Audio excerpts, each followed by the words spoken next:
UK visa भरने के लिए सिर्फ 1 दिन बाकी रह गया है। यदि आपको यूके आना है, घूमना है, पढ़ाई करना है या साथ ही साथ पैसा भी कमाना है, तो ये गोल्डन अपॉर्च्युनिटी बिल्कुल मिस मत कर देना। इस वीडियो में हम आपको एक्सप्लेन करने वाले हैं। काफ़ी लोगों ने फॉर्म भर दिया है और काफ़ी लोग अभी रह गए हैं। तो और कुछ कॉमन जो काफ़ी लोगों ने मिस्टेक कर दिए, तो वो सारे डाउट्स क्लियर करने वाले हैं और साथ ही साथ बताने वाले हैं आपको कुछ ऐसे टिप्स जो कि आप भी मिस मत कर देना। हो सकता है कि आपको भी गोल्डन अपॉर्च्युनिटी मिल जाए और आप भी यूके के आ सकें।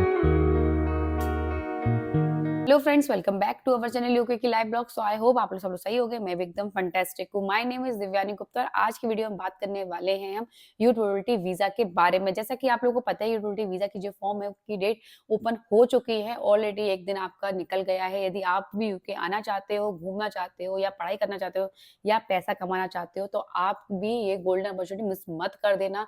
आपके पास भी लास्ट डे रह गया है बोला जाए तो। अब आपके पास सिर्फ लास्ट अपॉर्चुनिटी रह गई है। यदि आप फॉर्म फिल कर सकते हो तो आपको भी मौका मिल सकता है यूके आने का। हो सकता है ये लॉटरी सिस्टम आप ही के लिए हो। उससे भी इम्पोर्टेंट चीज़ कि काफ़ी लोग कन्फ्यूज़ हो रहे हैं कि ये फॉर्म भरते समय कि मैम कोई बोल रहा है कि हम सरनेम नहीं डाल पा रहे हैं, कोई बोल रहा है कि ये फॉर्म की प्रोसेस आगे ही नहीं बढ़ रही है, कोई बोल रहा है कि हम इसमें जब पासपोर्ट अपलोड करें तो उसका स्कैन कैसे करें? काफ़ी ज़्यादा परेशानी आ रही है वो, और जो कि बहुत ही ज़्यादा कॉमन क्वेश्चन पूछे जा रहे हैं। तो मैंने कहा कि सभी के लिए आज हेल्प कर देते हैं और साथ ही साथ सबको एक्सप्लेन अच्छे से कर सकते हैं, जिससे वो उनकी भी हेल्प हो सके, उनको भी ये गोल्डन अपॉर्चुनिटी में मौका मिल सके यूके आने का। चलिए स्टार्ट करते हैं। उससे भी पहले यदि हमारी वीडियो अच्छी लगती है तो लाइक करना, शेयर करना, सब्सक्राइब करना हमारे चैनल। ऑल्सो कोई भी डाउट हो तो आप मुझे व्हाट्सएप करके कनेक्ट कर सकते हो या आप मुझे व्हाट्सएप ग्रुप पे भी ज्वाइन कर सकते हो या आप मुझे यूट्यूब पे भी कमेंट कर सकते हो। मैं भी वहाँ भी आपको आंसर दे दूँगी। चलिए किसी टाइम वेस्ट किए हम आपको क्वेश्चन के आंसर्स देते हैं। पहले बात करने वाले हैं कि काफ़ी लोग ये कह रहे हैं कि मैम हमने ऑलरेडी एक अकाउंट बना रखा है, हमने पिछली बार भी अप्लाई किया था और इस बार भी हम अप्लाई करने की सोच रहे हैं, तो हमें न्यू क्रिएट करना पड़ेगा अकाउंट या नहीं करना पड़ेगा? तो नहीं, आपको अकाउंट तो क्रिएट नहीं करना होगा, सिर्फ़ उसमें आप जैसे आप लॉगिन करोगे, उसके बाद आपको अपना मोबाइल नंबर ऐड करना होगा। विदाउट मोबाइल नंबर ऐड करे आप आगे काम नहीं कर सकते, बोला जाए तो नेक्स्ट स्टेप नहीं जा सकते हो। तो पहले सबसे पहले आपको लॉगिन करने के बाद आपको अपना मोबाइल नंबर डालना ही पड़ेगा।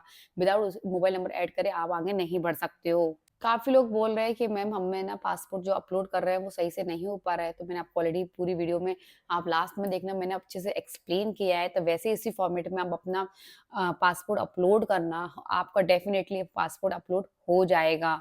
जितना साइज़ है वो भी आप प्रॉपर साइज़, मैंने सब कुछ एक्सप्लेन कर रखा है इस वीडियो में, तो आप अच्छे से उसको देखना, आपको सब कुछ समझ में आ जाएगा।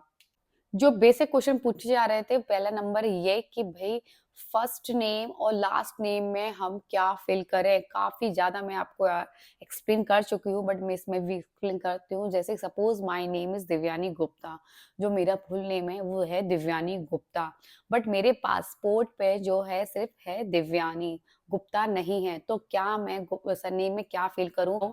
जैसे मेरा नाम दिव्यानी है, तो मेरा फर्स्ट नेम भी दिव्यानी है और जब मैं अब फॉर्म फिल करूँगी तो मुझे सरनेम में भी दिव्यानी ही डालना पड़ेगा। बोला जाए तो मुझे 2 टाइम्स दिव्यानी डालना पड़ेगा अपने फॉर्म फिल करते समय। क्वेश्चन जो कि बहुत ज़्यादा पूछा जा रहा था कि मैम हमारा जो पासपोर्ट है हम उसको स्कैन कैसे करें? फ्रंट की साइड करें, फ्रंट की कॉपी स्कैन करना है या हमें बैक का करना है या हमें सारा पूरा स्कैन करना है? तो मैं आपको बता दूँ कि आपको फ्रंट का स्कैन करना है, जहाँ आपकी फ़ोटो होती है, सारी डिटेल्स होती हैं, वो आपको स्कैन करना है और बैक साइड का इसको स्कैन करना है।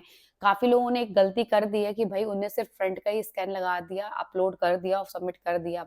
अब वो लोग कह रहे हैं कि मैम अब एडिट कर सकते हैं या नहीं कर सकते, तो नहीं, आप ऐसा नहीं कर सकते हो, एडिट नहीं कर सकते हो, आपको सिर्फ़ वन टाइम ही अपॉर्च्युनिटी मिलती है सबमिट करने का। तो ये आपसे भी गलती नहीं हो जाए तो आपको फ्रंट की आपको अपलोड करनी है फाइल और बैक साइड की भी। तो आप उसकी एक पीडीएफ फ़ाइल बना लें और उसका जो साइज़ रखें फाइल का वो रखें 30 के आसपास। बोला जाए तो आप मिनिमम रखना 30 केबी के साइज़ के अकॉर्डिंग, 10 टू 30 केबी के साइज़, ज़्यादा बड़ा फाइल नहीं रखना आप।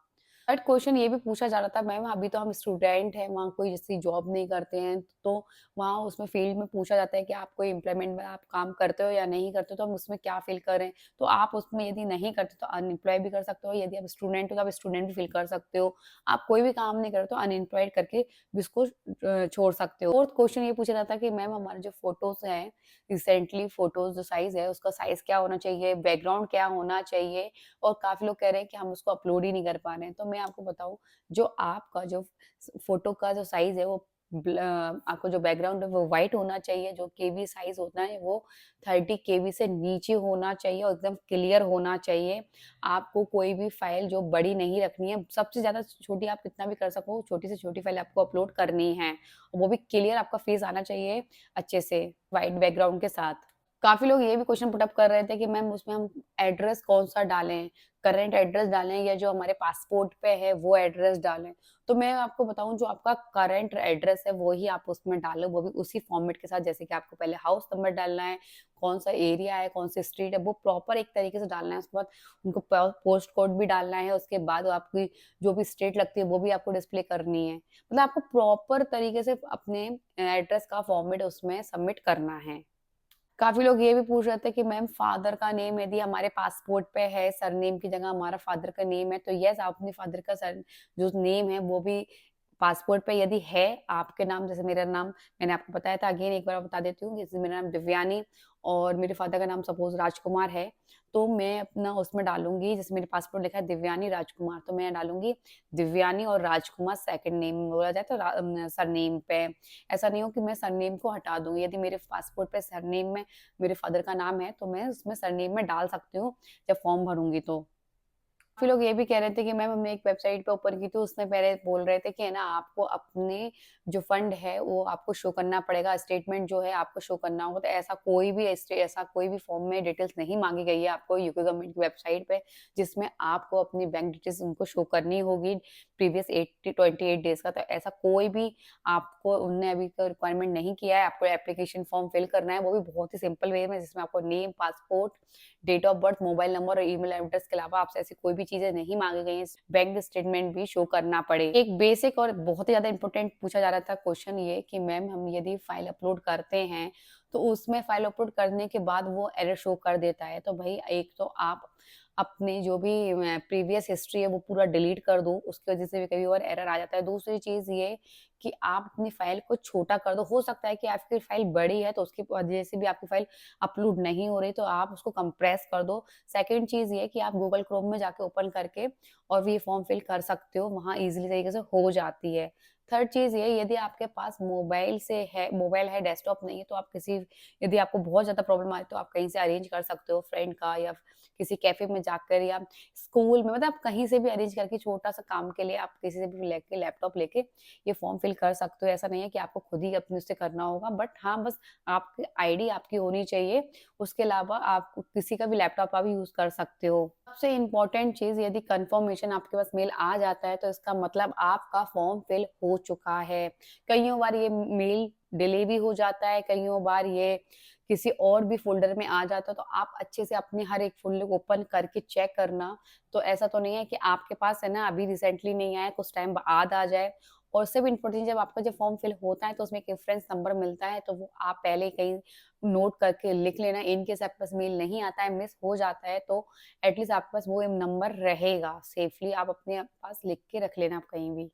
एक सबसे पूछा जाने वाला क्वेश्चन ये कि मैम यदि हम फॉर्म 2 टाइम्स अपलोड कर देते हैं, ये 2 टाइम्स सबमिट कर देते हैं, तो क्या हमें प्रॉब्लम आएगी या नहीं आएगी? तो येस, आपको बहुत ज़्यादा प्रॉब्लम आ सकती है यदि आपके डॉक्यूमेंट्स तो सेम ही रहेंगे ना, आप आईडी अलग-अलग कर दोगे, ठीक? बट आपके डॉक्यूमेंट तो सेम रहेंगे, तो आपको हो सकता है यदि मिल भी रहा हो तो नहीं मिलेगा।